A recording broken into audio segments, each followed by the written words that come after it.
하나님과 동행하는 자의 기쁨과 즐거움이라는 제목으로 말씀 나눕니다. 시편 16편 보시면 표제가 있습니다. 다윗의 믹담이라고 되어 있죠. 이 믹담이라는 표제는 본 시편을 포함해서 시편 55편부터 56편부터 60편까지 해서 총 6편의 시편에 붙어 있는 말입니다. 믹담, 정확하게 미크담인데요. 그것은 조각하다, 새기다는 뜻의 카타브라는 동사에서 유래한 것으로 보입니다. 즉 돌판이나 비문 같은 곳에 철필로 새겨서 놓은 어떤 전래하는 시, 비문 같은 곳에 철필로 새긴 어떤 것들을 기념하는 시라고 추정됩니다. 1절은 이렇게 시작합니다. 하나님이여 나를 지켜주소서 내가 주께 피하나이다. 하나님 저를 지켜주세요. 제가 피할 곳은 주님뿐입니다. 고백을 하고 있습니다. 보호에 대한 강구로 이 시편이 시작되고 있습니다. 이 시인인 다윗이 처한 구체적인 위협이 무엇인지는 알 수 없지만 다윗의 일생 가운데 위기의 순간이 참 많았던 것들을 우리는 알고 있습니다. 이런 순간마다 다윗은 하나님께 의지하며 나아갔던 것인데요. 신앙은 찬양의 멜로디나 어떤 종교적 감흥에 뜨거운 어떤 것이 아닙니다. 뜨거운 감정, 순간적 충동이 아니라 일상을 살아가는 동안에 특히 인생의 위기 순간마다 자신의 전 존재를 하나님께 의탁드리는 그런 것들이 신앙이고 믿음이라고 할 수 있습니다. 어떤 일들, 힘든 일들로 해서 단순하게 하나님 앞에 기도하는 것이죠. 하나님 살려주세요. 하나님 도와주세요. 하나님밖에 없습니다. 주님께 피합니다. 이렇게 단순하고 원색적인 기도를 하는 기도가 연약한 우리가 하나님께 나아갈 수 있는 통로가 되는 것입니다. 멋진 미사 여구를 사용하지 않아도 됩니다. 자신을 꾸미면서 하나님 앞에 어떤 이런저런 말들, 화려한 말들을 하지 않고 하나님 살려주세요 이 한마디로 우리가 우리의 상황을 아뢰며 하나님께 나아가는 것이죠. 다윗은 이렇게 하는 거죠. 저 지금 너무 힘듭니다. 하나님 저를 지켜주세요. 저를 도와주세요 하고 엎드리고 있어요. 2절 내가 여호와께 아뢰되 주는 나의 주님이시오니 주 밖에는 나의 복이 없다 하였나이다. 하나님에 대한 시인의 고백입니다. 주는 나의 주님이십니다. 다른 말로 하면 나의 주인님이라는 고백을 하고 있습니다. 반대로 말하면 나는 주님의 종입니다는 고백도 됩니다. 내 인생, 내 존재는 내 것이 아니라 주님의 것입니다. 주님의 소유입니다. 내 삶의 처분은 하나님께 달려 있습니다. 그래서 내 존재를, 내 인생을 하나님께 의탁하는 것이죠. 시인은 그렇게 하나님을 주인님으로 모실 수 있는 이유가 그분이 너무나 선하시고 좋으신 분인 것을 알기 때문입니다. 2절 하반절 보십시오. 주 밖에는 나의 복이 없다 하였나이다. 여기서 복이라는 단어는 원어로 토부입니다. 선하다, 좋다 하는 뜻의 토부입니다. 그래서 원문의 의미를 살려서 번역하면 주님 외에는 나에게 좋은 것은 아무것도 없다는 고백입니다. 나에게 가장 좋은 것, 선한 것이 바로 주님뿐입니다. 우리가 이 좋으신 하나님 이렇게 찬양을 가끔씩 부르죠. 나에게 제일 좋은 것이 돈이나 명예나 성공이나 좋은 자동차, 아파트 그런 것들이 아니라 하나님 자신이라는 고백이에요. 하나님이 나의 하나님이시면 나에게 가장 좋습니다. 그분이 내 인생과 내 영혼 모든 것을 책임지실 수 있는 주인님 되신다. 최고의 복이 주님이시라는 신앙 고백으로 우리도 충만하기를 바랍니다. 그렇게 하나님을 주인으로 유일한 복의 근원으로 믿고 고백하는 동일한 신앙 고백이 있는 사람들을 이 시인이 바라봅니다. 3절 땅에 있는 성도들은 존귀한 자들이니 나의 모든 즐거움이 그들에게 있도다. 땅에 있는 성도들 말 그대로 거룩한 자들입니다. 거룩한 무리가 시인과 같은 동일한 고백을 한다는 것이죠. 같은 믿음을 가진 성도의 지위가 얼마나 복된 것인가 시인이 노래합니다. 하나님의 소유된 백성, 복된 하나님을 소유한 백성들이 참으로 존귀한 자들이다. 내 모든 즐거움이 그들 성도들에게 있다는 공동체적 기쁨과 교제를 나누고 있습니다. 이 거룩한 자들로 구별된 이 백성들, 이들은 하나님만을 예배하고 하나님의 뜻을 전달하는 그렇게 살아내야 하는 사명을 가진 자들이죠.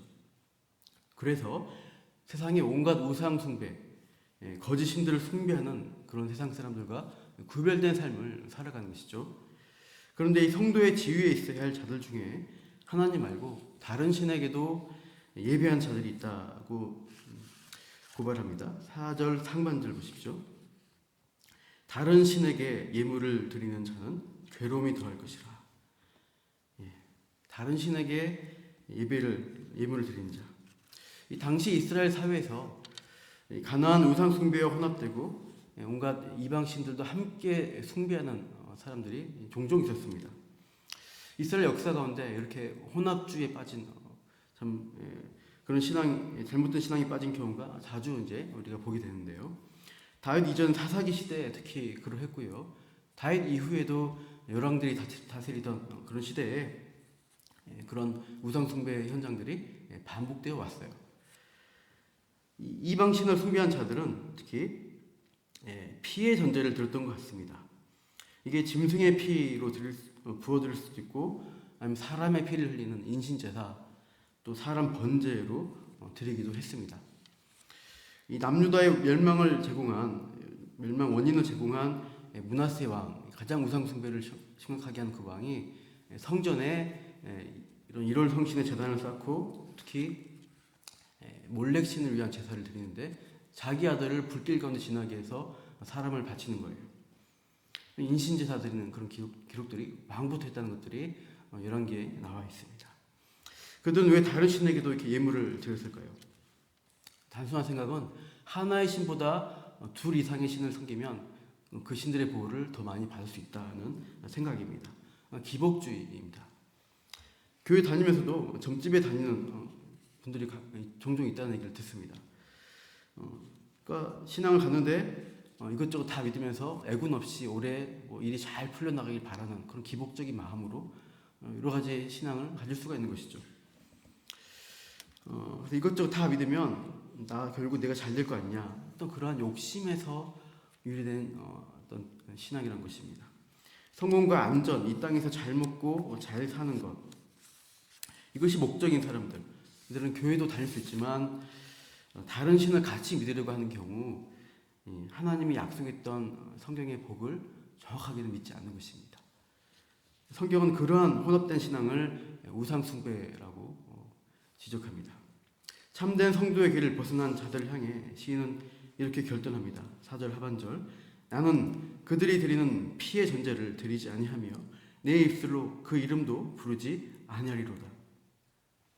그들의 종교 행위에 동참하지도 않을 것이고 내 입술로 그 우상의 이름을 부르지도 않겠다. 당장의 이득과 부귀, 안전을 추구하려면 이것저것 다 교제하고 찾아가서 또 하는 게 좋겠지만 시인은 단호하게 혼합주의 신앙을 거부합니다.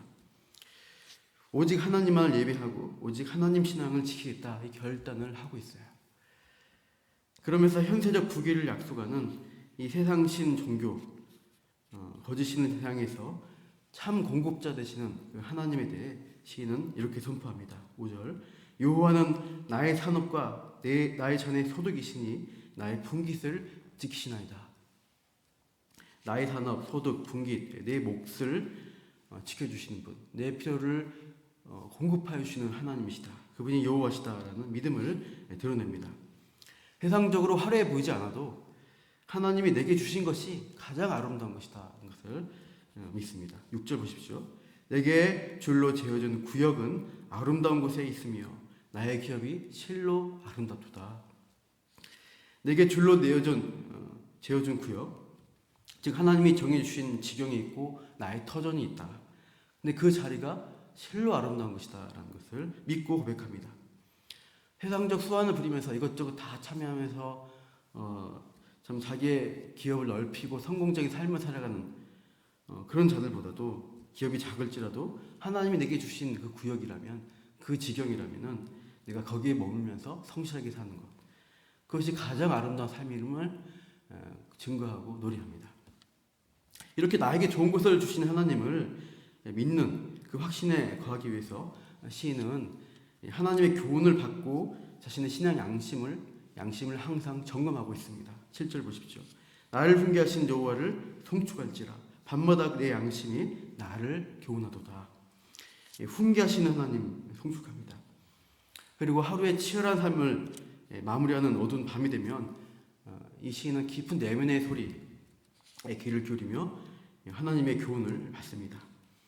끊임없이 자신의 행동을 반성하고 교정하는 일들을 하고 있어요.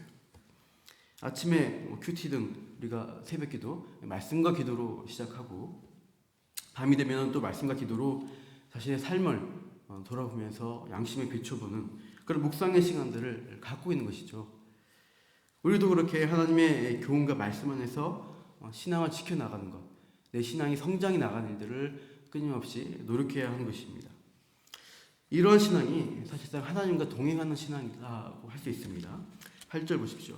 내가 여호와를 항상 내 앞에 모시며 그가 나의 오른쪽에 계심으로 내가 흔들리지 아니하리로다. 코람데오 신앙이라고 합니다. 항상 하나님은 내 앞에 오신다. 내가 하나님 앞에 서 있는 신자로서 하루하루를 살아가는 것입니다. 매 순간 하나님을 의식하며 그 여호와가 내 앞에 계시다. 내 앞에 모시고 살아가는 그런 신앙이죠. 그러면 하나님이 어떻게 하세요? 나의 오른쪽에 계셔서 내가 흔들리지 않도록 나를 지켜주신다는 고백을 하게 됩니다. 고대 전사들, 병사들은 오른손에 무기, 왼손에 방패를 잡았습니다. 그래서 왕의 오른편에 선 전사는 자신의 방패로 왕을 보호하는 특권을 가집니다. 왕이 누군가를 자기 오른편에 둔다는 것은 그를 가장 신뢰한다는 영예의 표지입니다. 그래서 8절에서 하나님이 나의 오른편에 계시다는 것은 어떻게 된 거예요? 하나님이 친히 자신의 방패로 그 사람을 보호해 준다는 뜻이 됩니다. 시인은 방패 되어 주시는 하나님이 나를 보호하시기에 내가 흔들리지 않는다는 이 확고한 믿음을 고백하고 있습니다. 그런 주님의 붙드심 때문에 이 시인의 내면의 감정들이 고조되고 있는데요. 9절 보십시오. 이러므로 나의 마음이 기쁘고 나의 영도 즐거워하며 내 육체도 안전히 살리니. 나의 마음이 기쁘고 나의 영도 즐겁다. 여기서 영은 원어로 보면 카보드입니다. 이게 무겁다, 때로는 영광이 드러난 어떤 모습을 가리키고 있는 단어인데요. 그러니까 이제 이 구절의 문장은 속사람, 내 마음의 속사람 기쁨이 어떻게 나타나냐면 겉사람의 기쁨, 즐거움으로 겉으로 표출되는 것을 가리키고 있습니다. 중심에 항상 하나님을 모시고 사는 자는 이 하나님의 보호와 약속을 알기 때문에, 확신하기 때문에 그에게서 내면의 기쁨이 겉으로 즐거움으로 이렇게 표출되면서 그 육신의 안전함을 누린다는 고백을 하게 되는 것이죠. 다른 표현으로 10절 보십시오. 내 영혼을 스올에 버리지 아니하시며 멸망시키지 않을 것을 아는 것입니다. 스올이라는 것은 죽음의 세계입니다. 멸망의 단어는 원어로는 구덩이, 무덤이라는 뜻입니다. 그래서 같은 말을, 스올, 멸망 같은 말인데, 시인은 이 죽음과 멸망으로부터 구원해 하실, 나를 책임지시는 하나님이심을 고백하고 있습니다. 그러므로 11절 보시면 주께서 생명의 길을 내게 보이시리니, 여기서 생명이라는 단어, 이것은 일평생을 의미합니다. 경건한 자의 일평생, 그 한평생을 인도하신다는 고백을 하고 있어요. 그래서 나날이 주와 동행하면서 신앙이 성장하는 이 경건한 성도에게 기쁨과 즐거움이 항상 누려지는 것이죠. 풍성해지는 것이죠. 11절 하반절 보십시오. 주의 앞에는 충만한 기쁨이 있고 주의 오른쪽에는 영원한 즐거움이 있나이다. 하나님과 동행하는, 하나님을 앞에 모시고 그분의 보호받는 인생은 하나님의 그 내면의 기쁨, 그것이 겉으로 즐거움으로 이것들이 더 풍성해지도록 하나님이 이끌어 가신다. 그 안전함을 누리며 사는 자로 하나님이 복을 주신다는 것을 우리가 이 시편에서 확인하게 됩니다. 그렇게 우리를 하나님과 동행하는 이 백성에게 하나님이 주시는 그 충만한 기쁨과 즐거움 오늘 누리시며 한 걸음 한 걸음 믿음의 길 가시기를 축복합니다. 기도하겠습니다. 하나님 아버지, 나를 당신의 소유된 백성 삼아 주시니 감사드립니다. 참 주인이신 하나님이 최고의 복이심을 또한 믿고 오늘도 동행함으로 기쁨과 즐거움이 더욱 넘치게 하여 주옵소서. 오늘도 아침부터 밤까지 주님을 내 삶의 중심에 모셔드리며 이 참 생명의 길 주님과 함께 걸어가게 하여 주시옵소서. 감사하며 이 모든 말씀 예수님의 이름으로 기도합니다. 아멘.